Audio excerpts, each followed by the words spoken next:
Back inside Oman Arena in Jackson, Tennessee. Matt Payton here courtside with the head coach of the Lady Tigers, Ginger High Colvin, as they win it over MidAmerica Naz, number 2 Campbellsville, number 14 MidAmerica Nazarene. And Coach, you guys here early in the game, you get the first game of this tournament. I think that's maybe a good thing to get it jump started. I know, right? When I saw the schedule, I was thrilled because I hate to wait.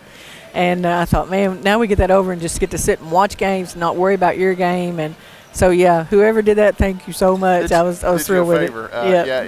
Yeah, you sit or you wait, but it's a wait where if you want to be in the gym, you kind of want to see some of these other teams. Yeah. So it's kind of short day, long day, depending on how you look at it. But it's exhausting nonetheless. But here you get out of the gate early, and your Lady Tigers were up to the task. They forced MidAmerica Nazarene that first 7 or 8 minutes into just a tailspin, so to speak. And you took an 8-point lead into the second quarter. But really defensively today, the story, 34 forced turnovers on this MidAmerica Nazarene team. Went back and looked, Brett Tadella looked. It's been basically a decade since they've had that many turnovers in a game, and you guys really forced them. And they're such a well-coached team, and we've watched them, and they got a lot of talent, shoot the three extremely well. And I don't know how many they end up with us today. It looks like 6. And we wanted to rush them, and I felt like we did a pretty good job of it. They got some good open looks on us, big post inside. And when we talked before we got on a little bit, we had a lull, and they kept getting to our post.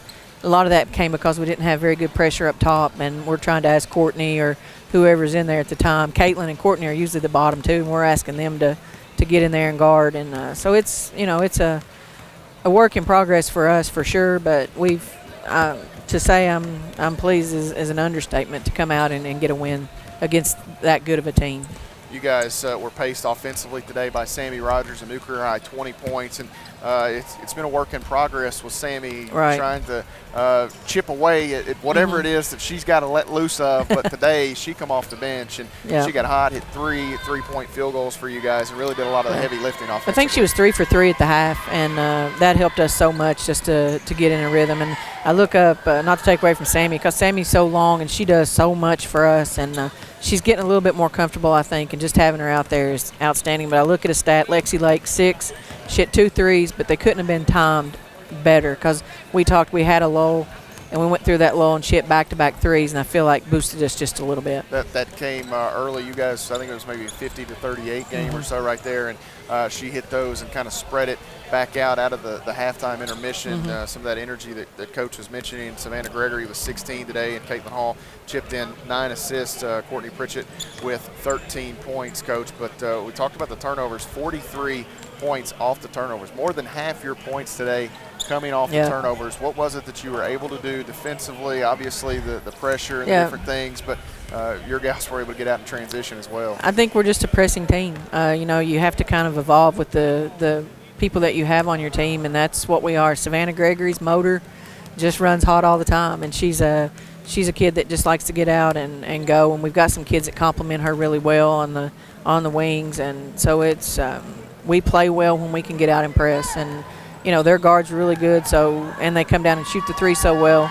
So we were concerned about it, that we had to really pressure the ball, but I felt like today we came out and really did a good job with that. Coach, you've got a little bit of time here. We won't spend a ton of time on this one. I'll let you get down and talk to your gang. Obviously, you do want to mention Madison got banged up. That's kind of a wait and see. I know Josh was kind of looking at that wrist. That's always a tough one, but you don't want to speculate too much too early. Oh, gosh, no. She went down. She's making a fist okay. He just said she's grabbing. He's hoping right now it's just a jam because she kind of caught herself in a weird way. But, we're just praying that's all it is. She will go get an X-ray. I doubt she'll be good to go for tomorrow. But we'll definitely rally around that and just get her where we need to get her and get her well. Whatever happens, we'll get her well. But, right now we're just not going to say anything. She just fell on her arm.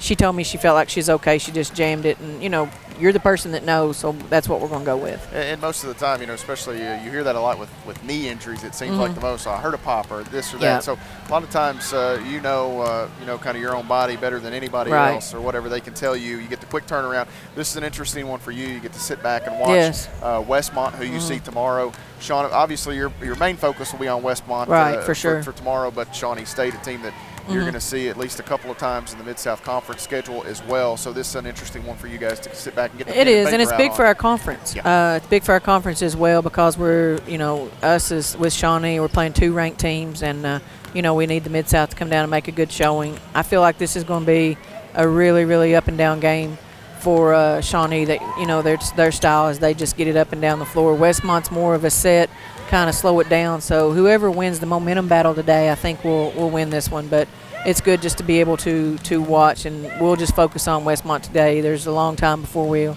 we'll see Shawnee, but we've got Westmont, and just being able to watch them and see what we have them scouted already, obviously, but when you can just see them live, it's a difference. We talked about this earlier in the week. You've yet to come down here and win both of these. I know you want that. Come on, Matt. This year. Come on, Matt. I'm going to put the pressure on you guys for tomorrow, as if any was needed with a top 10 opponent in Westmont. But, time to get both down here. I know you're looking forward to that. It's still a building that means a ton to you. You spend a lot of days and nights in Oman Arena. So. I guess I could do the math, but, man, for 30 years now I've been coming back and forth in this place, and just the same announcer, I love it. Same possession arrow, I think. Yeah, it is the same possession arrow. I promise it is. And my parents were talking before the game. Of course, my senior season when I actually played, it was a 16-team field. And my mom was like, I can't remember where we actually sat. And I said, well, I do. And we talked about it. So there's history. And that's what I told the girls in the locker room before the game. So we talk about it a lot. But the kids that have put your jersey on have done a lot to get you to where you are today, and they've helped us climb that ladder and get, in that top 10, top 5 consistently, and we want to be able to stay there as much for us, but for those kids that put all that blood, sweat, and tears into it. Coach, impressive performance here today. Congratulations on the win, and we'll see you tomorrow. Thank you. Coach Ginger High Colvin and the Lady Tigers with the victory as they knock off MidAmerica Naz here today. Final score 82-61.